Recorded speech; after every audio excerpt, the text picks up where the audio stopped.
ज्ञानतिमिरान्धस्य ज्ञानञ्जनशलाकाय चक्षुरुन्मिलितं येन तस्मै श्रीगुरवे नमः। वाञ्छाकल्पतरुभ्यश्च कृपा सिन्धुभ्येव च पतितानां पावनेभ्यो वैष्णवेभ्यो नमो नमः। जय श्री कृष्ण चैतन्य प्रभु नित्यानंद श्री अद्वैत गदाधर शिवासादि गौर भक्तवृंद। हरे कृष्ण कृष्ण कृष्ण हरे हरे, हरे राम राम राम हरे हरे, हरे कृष्ण कृष्ण कृष्ण हरे हरे, हरे राम राम राम हरे हरे। तो हम लोग पहुंच गए थे गौरी तीर्थ। हम कर रहे हैं गोवर्धन जी की परिक्रमा, और गोवर्धन जी की परिक्रमा में जो 17 स्टेप था वो था गौरी तीर्थ का। गौरी तीर्थ में किस तरह जो चंद्रावली जो है वो वहां पर कृष्ण से मिलती हैं। और फिर एक समय क्या हुआ कि हमेशा क्या होता था, बड़ी चालाकी से राधा रानी की जो सखियां हैं, जो चंद्रावली है वो कौन है, विश्वभानु जी के जो भाई हैं उनकी जो पुत्री है वो चंद्रावली है। तो दोनों कजिन्स हैं, राधा रानी और चंद्रावली जो है कजिन्स हैं, और उन दोनों में परस्पर जो है कंपटीशन जैसा रहता है। चंद्रावली जो है वो विपक्ष की सखी है, उनकी हेड है, और वो हमेशा कृष्ण को अपने पास अपने जो उनका कुंज है वहां पर वो हमेशा अपने साथ ले जाती है कृष्ण को। तो कभी कभी जो राधा रानी की मंजरियां हैं, रूप मंजरी, जो शिला रूप गोस्वामी जो हैं वो रूप मंजरी हैं नित्य लीला में, और रति मंजरी, ये दोनों क्या करती हैं, छल और बल से, कौशल से श्री कृष्ण को यहाँ से ले जाकर श्री राधा कुंड में श्रीमती राधा रानी से उनका मिलन कराती थी। तो एक समय क्या हुआ, कृष्ण ने चंद्रावली जी से विनोद करते समय हड़बड़ी में भूल से उनसे पूछा। कृष्ण क्या पूछते हैं, राधे तुम कुशल पूर्वक तो हो। तो राधा रानी का नाम सुनते ही चंद्रावली जो है वो चिढ़ गई, और चिढ़ से क्या कहती है, चंद्रावली क्या कहती है, महाराज कंस आप सकुशल तो हैं। तो कृष्ण कहते हैं, सखी यहाँ कंस कहाँ है। चंद्रावली कहती है, या तुम्हारी राधा कहाँ से है। तो कृष्ण को अपनी भूल समझ में आती है और वो बड़े लज्जित होकर चंद्रावली से क्षमा मांगने लगते हैं। उसके आगे हम बढ़ते हैं आन्योर गांव। ये गोवर्धन गांव से 2 मील की दक्षिण में परिक्रमा मार्ग पर स्थित है। ग्राम के पश्चिम में गिरिराज जी के उस पार जतिपुरा या गोपालपुरा नाम है। श्रीमद् भागवत में यहाँ इंद्र के बदले गिरिराज जी की पूजा और अन्नकूट का वर्णन है। कृष्ण के परामर्श के अनुसार नंद बाबा और ब्रजवासियों ने यहीं पर गिरिराज जी की पूजा की थी, आन्योर जगह पे, आन्योर गांव में। और उन्होंने अपने अपने घरों से हुए पकवान, दही, दूध, रबड़ी और जितने तरह के व्यंजन होते हैं वो सब अपने अपने घर से लेकर आते हैं, और तरह तरह के व्यंजन और लाखों छकड़ों में भर कर, टोकरी जो होती है तो उसमें भर भर के इतने पकवान लाए गए और गिरिराज जी को भोग लगाया गया। और श्री कृष्ण के ही स्वरूप में गिरिराज जी प्रकट होते हैं, और वो उन सब चीजों को स्वीकार करते हैं, और फिर भी उनको और भूख लगती है। तो श्री कृष्ण ने स्वयं इन सारे नैवेद्यों को गिरिराज जी को निवेदन किया, तथा साथ ही अपने दूसरे विराट स्वरूप से चतुर्भुज रूप धारण करके अपनी लंबी लंबी भुजाओं से उन भोज्य द्रव्यों को गपागप खा गए, और आनंद में भरकर आनो रे यानी और लाओ। तो ऐसे बोलने से क्या हो गया कि उस गांव का नाम आन्योर हो गया। तो कहकर पुनः खाने के लिए मांगते। इतना भोग लगता जा रहा था, लेकिन वो सब कुछ गपागप खाते जाते हैं गिरिराज जी के रूप में, और फिर वापस कहते हैं आनो रे ऐसे कहकर पुनः खाने के लिए मांगने लगे। कृष्ण ने फिर उनसे हाथ जोड़कर कहा, हम गरीब ब्रिजवासी हैं, हमारे पास जो कुछ था आपके सामने प्रस्तुत कर दिया, आप इतने में ही संतुष्ट हो जाएं। गिरिराज जी ने चतुर्भुज गिरिराज स्वरूप में मानसी गंगा, कुसुम सरोवर आदि का जल पान करके तृप्तो अस्मि कहते हुए अपने वस्त्रों से ही अपने हाथ मुंह पोंछ लिए और ब्रजवासियों से वर मांगने के लिए कहा। ब्रजवासियों ने केवल यही एक वर मांगा कि हमारा ये लाला सर्वदा सुखी रहे और चिरजीवी हो। तो किसी ने अपने लिए कुछ नहीं मांगा, किसी ने अपने बच्चों के लिए कुछ नहीं मांगा, अपने घर अपने परिवार के लिए नहीं मांगा। उन ब्रजवासियों ने क्या मांगा कि ये जो हमारा लाला है ये हमेशा खुश रहे और चिरजीवी हो।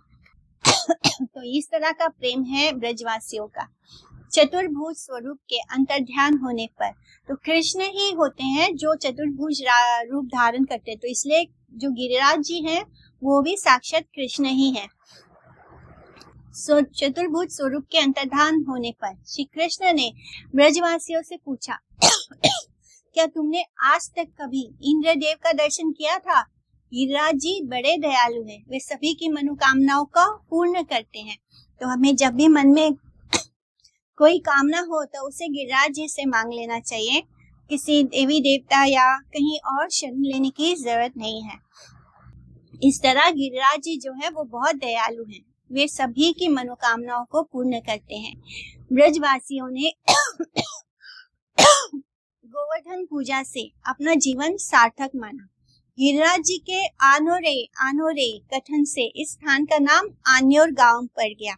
यहाँ अन्नकूट के स्थल पर गिरिराज जी की शिलाओं पर नैसर्गिक रूप से कटोरों के चिन्ह बने हुए हैं और पास ही में बाजना शिला है जिससे किसी पत्थर के टुकड़े छड़ी या अंगुली से बजाने पर सुंदर स्वर निकलता है। पास ही में गोवर्धन की तलहटी में श्रीनाथ जी के प्रकट होने का स्थल है। श्रीनाथ जी का प्रकट्य स्थल प्रसंग एक समय श्री माधवेंद्र पुरी जी भ्रमण करते हुए ब्रज में पधारे। ये श्री चैतन्य महाप्रभु जी के परम गुरु तथा श्री ईश्वरपुरी के गुरु हैं। तो अब तो हमें पता है कि श्री ईश्वरपुरी जी कौन है। श्री चैतन्य महाप्रभु जी के गुरुदेव जिनसे उनकी भेंट गया तीर्थ में हुई थी, और ये ईश्वरपुरी के जो गुरुदेव हैं वो कौन है? माधवेंद्र पुरी। तो वही माधवेंद्र पुरी ब्रज में पधारे थे।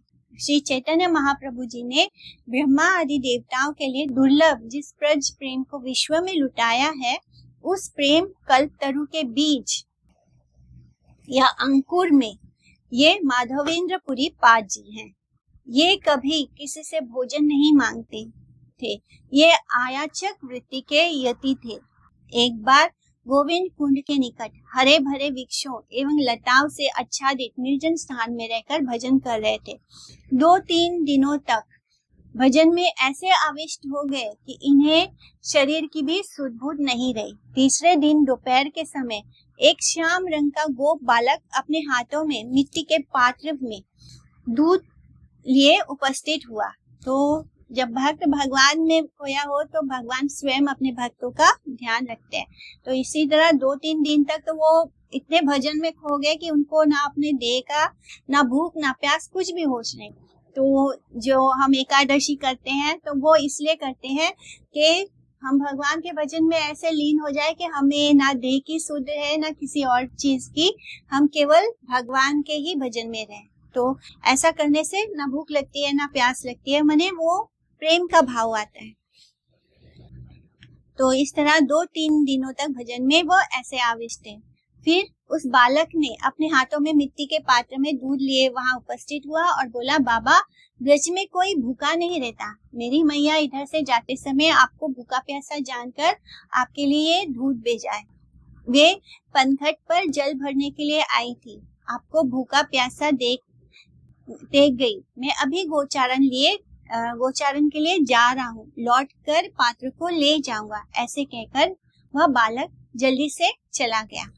बालक के मीठी मधुर व्यवहार और मधुर रूप श्री देखकर पुरी जी ताकते ही रह गए। सोचा, जीवन में आज तक मैंने इतना सुंदर बालक भी नहीं देखा। फिर भजन समाप्त कर अपने आराध्य देव को अर्पण कर दूध पान किया।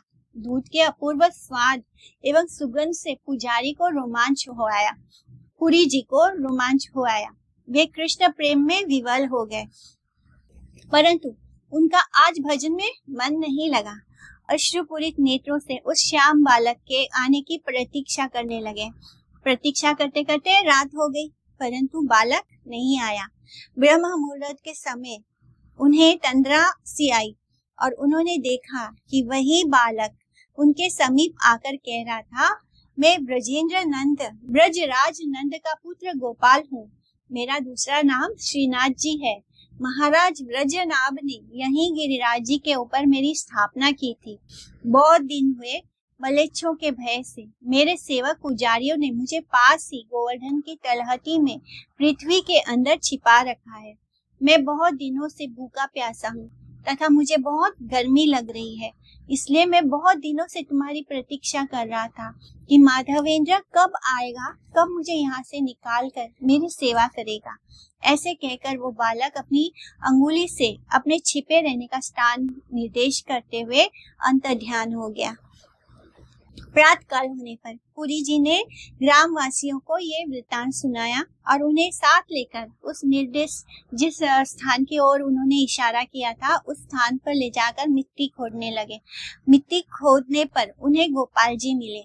पुरी गोस्वामी और ब्रजवासी बड़े प्रसन्न हुए। पर्वत के ऊपर 3 ओर से 3 शिलाओं को खड़ा करके ऊपर से एक बड़ी शिला रखकर उससे सिंहासन बनाया और प्रस्तुत करके गोपाल जी को पधराया गया। बहुत दिनों तक प्रचुर दूध, दही आदि पंचामृत से महाअभिषेक कर दाल, भात, कड़ी, पूरी, कचौड़ी आदि विविध प्रकार के सुस्वाद नैवेद्यों का अन्नकूट अर्पण किया जाने लग गया। आसपास के गांव के ब्रजवासी, विशेषकर मथुरा के धनी मनी सेठों ने इसमें तन मन धन से भाग लिया।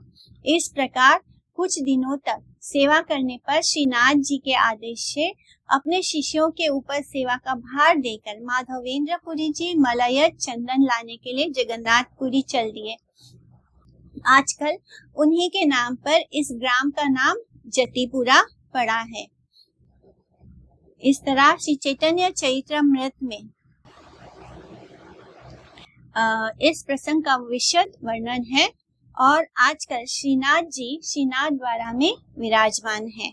तो श्रीनाथ जी तो हम सब जानते हैं कि तो वो श्रीनाथ जी अब कहाँ है? श्रीनाथ द्वारा में है। धर्मांध मुगल सम्राट औरंगजेब के अत्याचारों के कारण जयपुर नरेश ने वृंदावन के श्री गोविंद, श्री गोपीनाथ, श्री मदन मोहन आदि शिव विग्रहों के साथ इन्हें भी अपने राज्य राजस्थान में पधराया। गोविंद कुंड अपनी पूजा बंद तथा गोवर्धन की पूजा प्रचलित होता देखकर क्रोधित इंद्रदेव ने ब्रजवासियों को नष्ट भ्रष्ट करने के लिए 7 दिनों तक मूसलाधार वर्षा एवं बिजली वज्रपात करवाया, किंतु अपने कार्य में असफल रहे। अंत में ब्रह्मा जी के परामर्श से अपना अपराध क्षमा कराने के लिए सुरभि देवी को साथ लेकर यहाँ कृष्ण का अभिषेक किया तथा गोप, गाभी और ब्रज सबका आनंदवर्धक और पोषक होने के कारण गोविंद नामकरण किया। तभी से कृष्ण का एक नाम गोविंद हुआ है। श्री गोविंद का नामकरण और अभिषेक होने के कारण ही इस स्थल का नाम हो गया गोविंद कुंड। और श्री ब्रजनाभ ने इस लीला की स्मृति के लिए इस कुंड की स्थापना की थी। पूछरी ये गिरिराज गोवर्धन के दक्षिण में अंतिम सीमा कहलाती है। हमने पहले ही बताया है कि गोवर्धन का जो आकार है वो मयूर के समान है। या पिछला भाग मयूर की पूंछ की भांति ऊपर उठा हुआ है। पूर्व दिशा की परिक्रमा समाप्त कर यहीं से पश्चिम की परिक्रमा आरंभ होती है। यहीं पर अप्सरा कुंड है और नवल कुंड भी है। अप्सरा कुंड और नवल कुंड दोनों ही कुंड आसपास हैं। श्रीमती राधा रानी परम सुंदरी अप्सरा है। इनके नाम पर अप्सरा कुंड है तथा नित्य नवीन नंद नंदन यहाँ नवल कुंड के रूप में विराजमान है। पास में ही रासस्थली तमाल कदम खंडी है। हजारों कदम और तमाल वृक्षों से भरे होने के कारण ये अत्यंत रमणीय रासस्थली है। रास में नृत्य इत्यादि करते हुए श्री राधा कृष्ण युगल प्रेम से द्रवित हो गए और इन दोनों का द्रवित स्वरूप अप्सरा कुंड और नवल कुंड बन गया।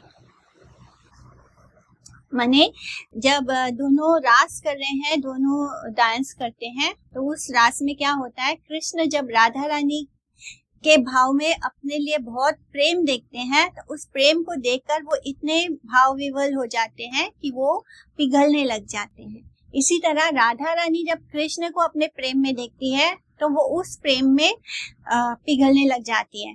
तो राधा रानी जहाँ मेल्ट होती है, जहाँ अपने प्रेम में मेल्ट हो गई, वो जगह हो गया अप्सरा कुंड, और जहाँ पे कृष्ण अपने राधा रानी के प्रेम में मेल्ट हो गए वो हो गया नवल कुंड। सौभाग्यवान साधक इन कुंडों का दर्शन प्राप्त करता है। राघव पंडित की गुफा पास में ही महाप्रभु के परिकर गौड़ीय वैष्णव श्री राघव पंडित की भजन गुफा है। ये यही निर्जन स्थान में रहकर भजन करते थे। शीला जीव गोस्वामी ने श्रीनिवास आचार्य, शीला नरोत्तम दास ठाकुर और श्री श्यामानंद प्रभु को इन्हीं के साथ ब्रजमंडल की परिक्रमा कराई थी। ये परम तत्वज्ञ और रसिक वैष्णव थे। भक्ति रत्नाकर ग्रंथ में इनका उल्लेख आता है। इस गुफा के पास ही गोवर्धन पर्वत के ऊपर श्री कृष्ण के मुकुट का चिन्ह है। श्याम धाम पुछरी से 1 मील पश्चिम दिशा में ये श्री कृष्ण की लीला स्थली है। ये स्थान पलाश के हरे भरे वृक्षों से भरा हुआ है। यहाँ पास में ही बहुत बड़ी कदम खंडी है। यहाँ के कदम वृक्ष पत्ते कुछ दोनों के आकार के होते हैं, यानी दोना होता है, जैसे कटोरी बनती है पत्ते के, उसको दोना बोलते हैं। तो इस कदम वृक्ष के जो पत्ते हैं वो दोने के आकार के होते हैं, नेचुरली दोने के आकार के होते हैं। श्री कृष्ण सखाओं के साथ इन पत्तों के दोनों में छाछ भरकर पिया करते थे। यहाँ रासस्थली भी है। सुरभि कुंड श्री राघव पंडित की गुफा से आगे चलने पर परिक्रमा मार्ग में दाहिनी ओर निर्मल और मीठे जल से भरा हुआ सुरभि कुंड भी स्थित है। गोविंद कुंड पर इंद्र की प्रार्थना से सुरभि जी ने, सुरभि जो गाय है, अपने स्तन के दूध से श्री गोविंद जी का अभिषेक किया। कान्हा जी का अभिषेक जो सुरभि गाय है वो अपने दूध से करती है।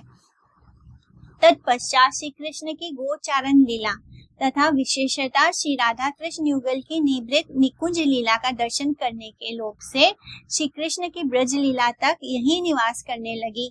यानी जो सुरभि गाय थी वो कृष्ण की रास लीला, राधा कृष्ण की युगल लीला, ये सब देखने की लालसा से क्या हो गया, वो यही ब्रज लीला में निवास करने लगी। महाराज वर्जनाभ ने उनकी स्मृति के लिए इस सुरभि कुंड की स्थापना की। यहाँ स्नान एवं आचमन करने से सारे पाप, अपराध, अनर्थ दूर हो जाते हैं तथा ब्रज प्रेम प्राप्त होता है। आगे बढ़ते हैं। ऐरावत कुंड। इंद्र के आदेश से ऐरावत हस्ती ने अपनी सूंड से आकाश गंगा के जल से श्री कृष्ण का अभिषेक किया था। कुंड के समीप ही पर्वत के ऊपर ऐरावत हस्ती के चरण चिन्ह भी है। रुद्र कुंड, इसका नामांतर रुदन कुंड भी है।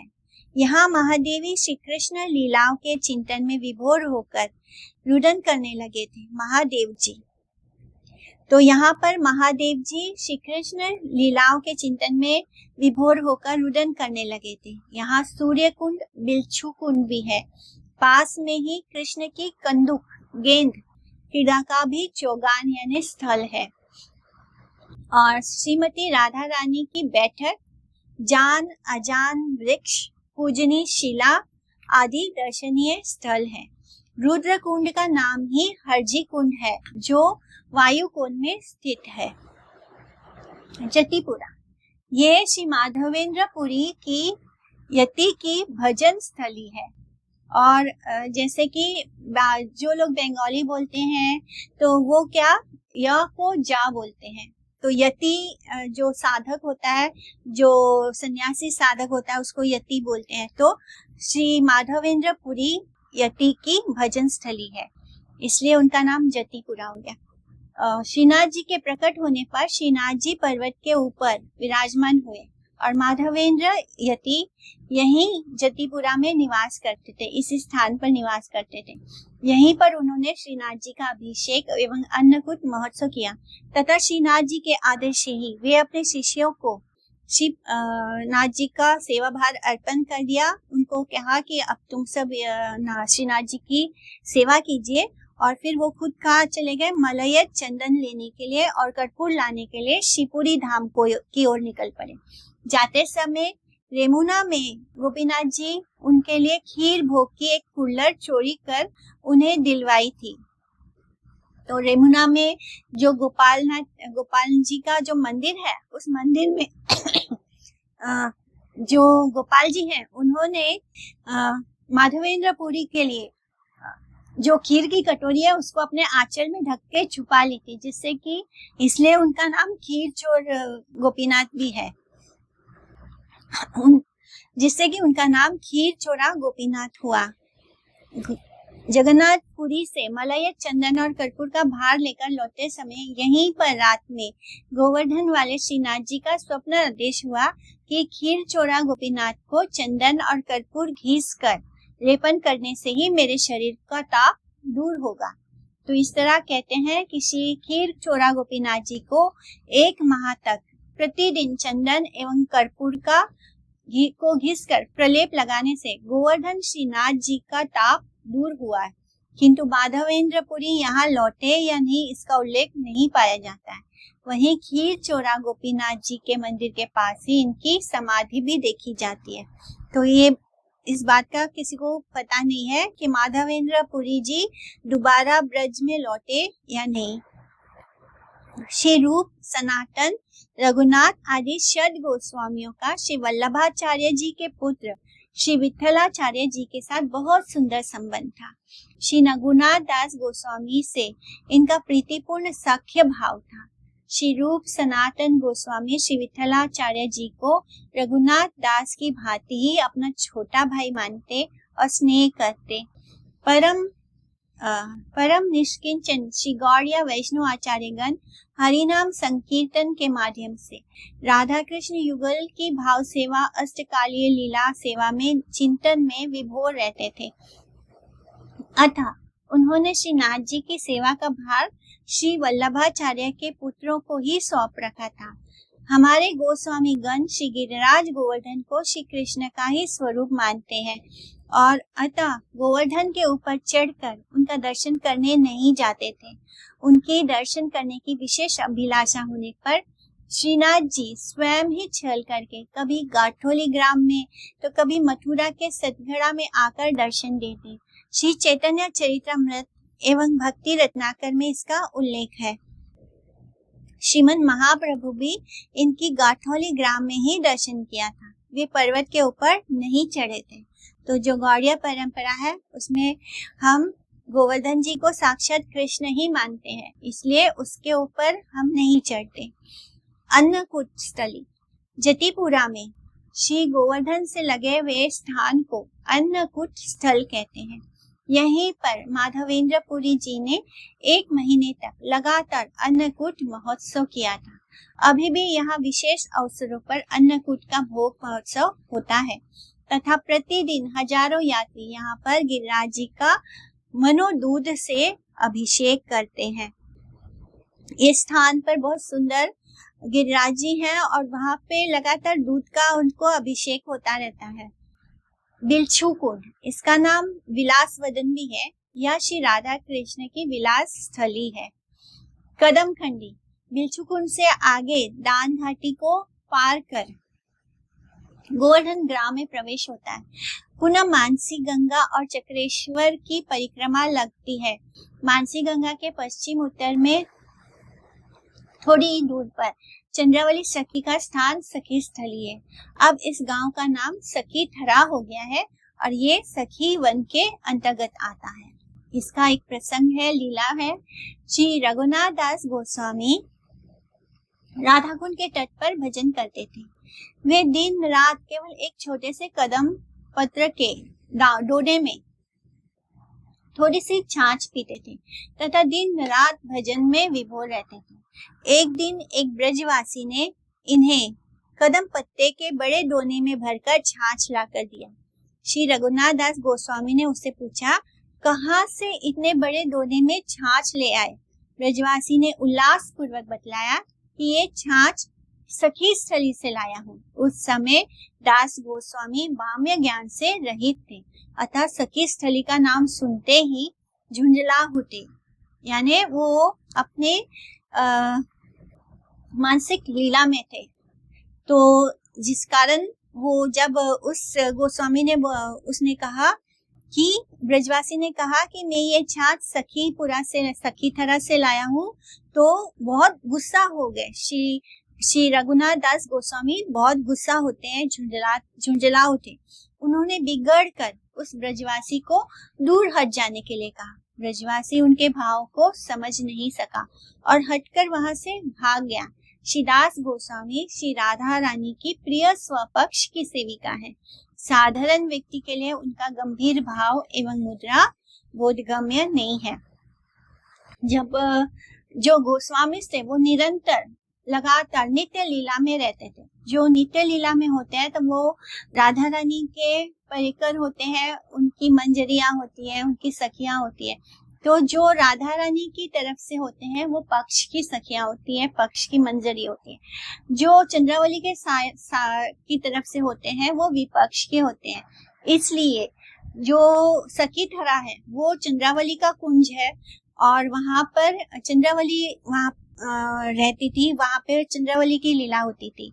तो इसलिए वो विपक्ष की सखी है, इसलिए उसके सखी धरा से जो छाछ लाया गया उसको शीला रघुनाथ दास गोस्वामी ने अस्वीकार कर दिया। तो जो हमें राधा रानी की एकांतिक भक्ति करती है, तो इसलिए उनके विपक्ष की ओर नहीं जाना है। यही सोच होने के कारण, जैसे क्योंकि वो हमेशा नित्य लीला में रहते हैं, जब उसने कहा कि मैं सखी तरह से लेकर आया हूँ तो वो उस पर बहुत क्रोधित हो जाते हैं, गुस्सा हो जाते हैं।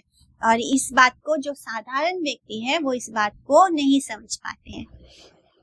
सोखराई, कृष्ण ने यहाँ गोपियों से बार बार शपथ लेकर कहा था कि मैं श्री राधा के अतिरिक्त कुछ नहीं जानता। राधा की स्वपक्ष गोपियों ने उन्हें शपथ दिलाई थी। शपथ लेने के कारण इस गांव का नाम हो गया सौखराई। सौखराई यानी सौगंध लेना। तो ये स्थान गोवर्धन से 2 मील पश्चिम की ओर है। शकरवा गांव, इंद्र ने कृष्ण के लिए यहाँ सुरभि गाय का दान दिया था। इसका वर्तमान नाम शकरवा है। यहाँ शक्रकुंड और ग्वाल कुंड है और ये स्थान शकी थरा से 1.5 मील उत्तर पश्चिम कोण में है। तो जो गुरुजन हैं जो नित्य लीला में रहते हैं वो यही कहते हैं कि हमें उस स्थान पर भी नहीं जाना चाहिए जहाँ पर चंद्रावली या विपक्ष की सखियों का कुंज हो। तो वहां भी तो जो गौड़िया मठ के जो होते हैं वो जब परिक्रमा करते हैं तो वो सखी थरा और ये सारे जिस स्थानों पर चंद्रावली का कुंज हो वो सब स्थानों पर नहीं जाते हैं। तो ये स्थान सखी थरा से 1.5 मील के उत्तर पश्चिम कोण में है। उद्धव कुंड, कुसुम सरोवर के ठीक पश्चिम में परिक्रमा मार्ग पर दाहिनी ओर उद्धव कुंड है। स्कंद पुराण के श्रीमद् भागवत महात्म्य प्रसंग में इसका बड़ा ही रोचक वर्णन आता है। ब्रजनाभ महाराज ने शांडिल्य आदि ऋषियों के अनुगत्य में यहाँ उद्धव कुंड को प्रकाशित किया। उद्धव जी वहाँ पास में ही गोपियों की चरण धूलि में अभिषेक होने के लिए तृण गुल्म के रूप में सर्वदा ही निवास करते हैं। तृण यानी घास और गुल्म जो वनस्पति होते हैं उसके रूप में वो सदा ही उस जगह पर निवास करते हैं। श्री कृष्ण की लीला अप्रकट होने पर कृष्ण की द्वारका वाली पटरानियां बड़ी दुखी थी। एक बार ब्रजनाभ उनको साथ लेकर यहाँ पर उपस्थित हुए। बड़े जोरों से संकीर्तन आरंभ हुआ। देखते ही देखते उस महासंकीर्तन में कृष्ण के सभी परिकर क्रमशः आविर्भूत होने लगे।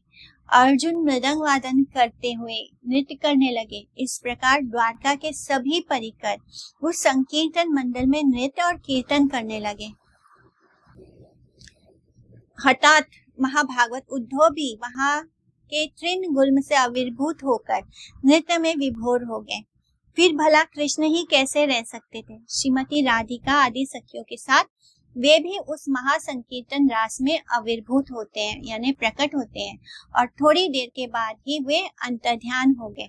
उद्धव जी ने द्वारका की महिषियों जो कृष्ण की पत्नियां हैं उन महिषियों को यहीं पर सांत्वना दी थी। यहाँ श्री गोवर्धन की परिक्रमा करने वाले परिक्रमा मार्ग से राधा कुंड आदि की परिक्रमा करते हुए आगे बढ़ते हैं। श्री राधा कुंड आदि की परिक्रमा और दर्शनीय लीला स्थलियों का वर्णन हमने पहले कर दिया है।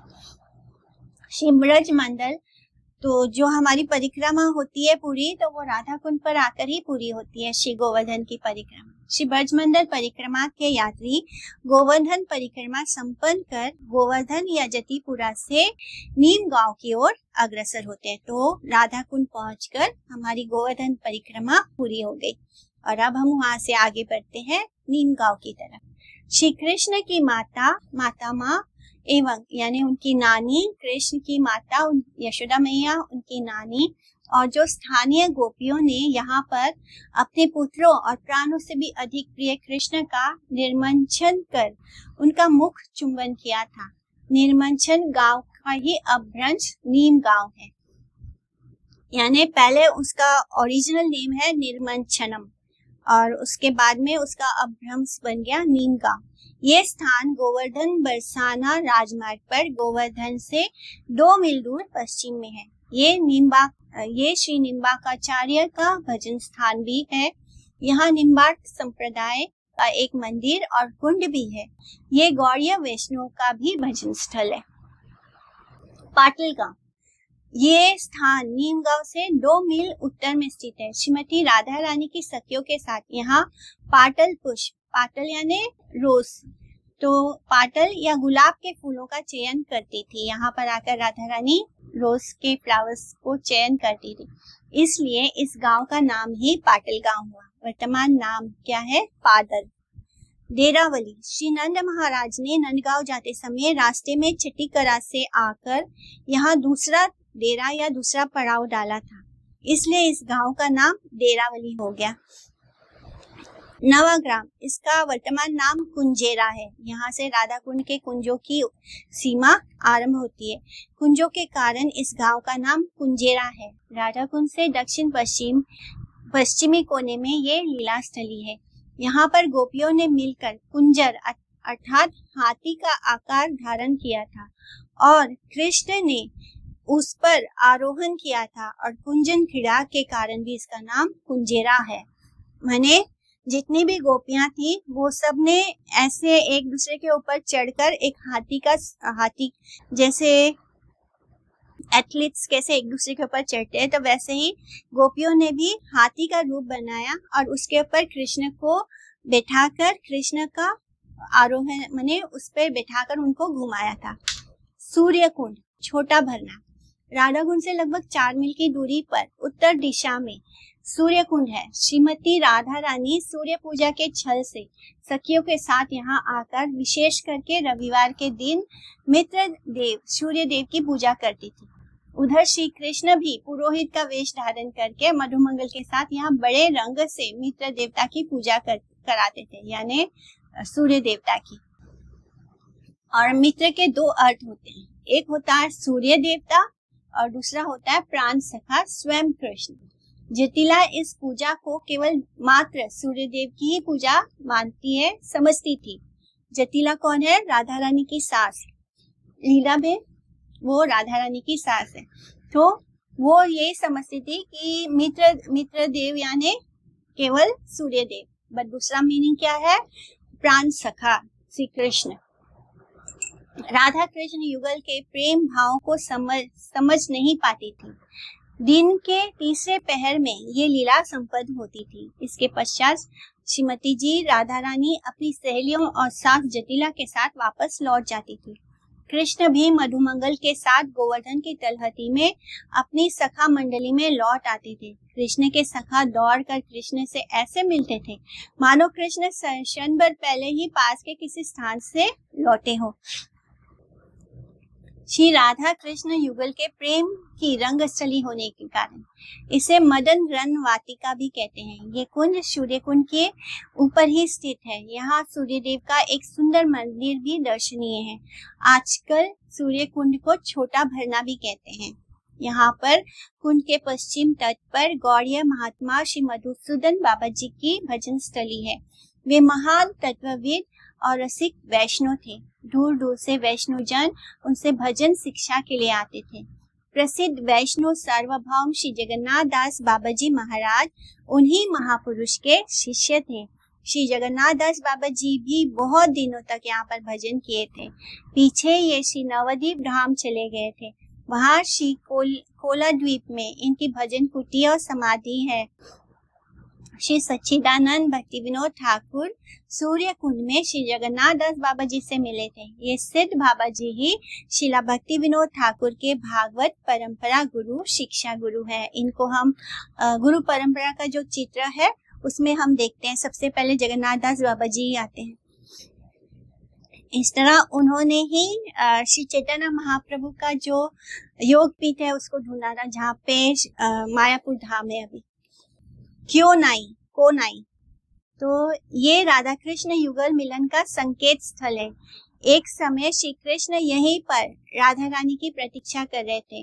राधा रानी की कुछ सहेलियां कृष्ण की राधा से मिलन की उत्कंठा की परीक्षा करने के लिए पहले ही उपस्थित हो गई। राधिका को कहीं पास में ही कुंज में छुपा दिया और कृष्ण ने बड़ी उत्कंठा से सखियों से पूछा। कृष्ण पूछते हैं, किशोरी जी क्यों नहीं आई? सखियां कहती है, आज अभिमन्यु जो राधा रानी का सो कॉल्ड पति है, यानी जटिला का बेटा, वो उसका नाम अभिमन्यु है, तो आज अभिमन्यु घर पर है। जटिला और कुटिला उनकी ननद है। तो जटिला और कुटिला ये दोनों भी आज कृष्ण की उत्कंठा बढ़ाते हुए कहा, बड़ी सावधानी से चौकसी कर रही है। जटिला और कुटिला भी बहुत चौकसी कर रही है। राधा रानी निकल नहीं पाई घर से, इसलिए आज उनके आने की कोई संभावना नहीं है। ऐसे सुनकर कृष्ण का जो मुख है वो मलिन हो गया और वे बहुत दुखी हो गए। उनको इस प्रकार श्रीमती जी के विरह में आतुर देखकर सखियां बड़ी प्रसन्न हुई तथा निकट के कुंज से श्रीमती राधा रानी को लाकर कृष्ण से उनका मिलन कराया। कृष्ण ने पूछा था कि क्यों ना आई, मैंने राधा रानी क्यों ना आई। इसलिए पूछने के कारण क्या हो गया, इस स्थल का नाम क्योंनाई हो गया। क्योंनाई का अपभ्रंश धीरे धीरे कोनाई हो गया, जो इस स्थल का वर्तमान नाम है। ये गांव श्री राधा कुंड से 4 मील उत्तर में है। यहाँ ग्वाल कुंड और गोकुंड भी दर्शनीय है। भदावत वर्तमान नाम भदाहद, ये 8 युथेश्वरियों में से एक भद्रा युथेश्वरी का निवास स्थान है। ये श्रीमती राधा रानी की तटस्थ और श्रीमती चंद्रावली की सुहृद पक्ष की सखी है। तटस्थ यानी वो कभी राधा रानी के साइड भी आ जाती है, कभी चंद्रावली के साइड हो जाती है। इसलिए गाठोली, यहाँ श्री कृष्ण युगल होली खेलते हुए सिंहासन पर विराजमान हुए थे तथा रास विलास में उन्मत्त हुए थे। उस समय ललिता जी ने पीछे से चुपचाप दोनों के उतरियों की गांठ बांध दी थी। जब दोनों उठने लगे तब उस गांठ के कारण अलग नहीं हो पाए। जैसे विवाह में गठबंधन होता है, वैसे ही ललिता जी ने राधा रानी और कृष्ण के दोनों की चुन्नी लेकर एक दूसरे को बांध दिया था। और जब वो उठते हैं तो उठ नहीं पाते हैं और अलग नहीं हो पाते। तो सखियां इसको देखकर बहुत जोर जोर से हंसने लगती है। इस रहस्यमयी लीला के कारण ही इस काम का नाम हो गया गाठोली। गोवर्धन दीप के राजमार्ग पर ये स्थान स्थित है। कभी कभी श्रीनाथ जी मलेच्छों के भय बहाना दिखलाकर भक्तों को दर्शन देने के लिए इस गांव में पधारते थे। जब श्री चैतन्य महाप्रभु गोवर्धन आए तब उनको श्रीनाथ गोपाल जी के दर्शन करने की तीव्र लालसा हुई। उसी समय मलेच्छों का आक्रमण के भय से पुजारियों ने श्री गोपाल जी अर्थात श्रीनाथ जी को 3 दिनों तक गाठोली गांव में विराजमान कराया था। श्री चैतन्य महाप्रभु जब वहां आए थे तब उन्होंने गोवर्धन पर्वत पर नहीं चढ़ते थे, इसलिए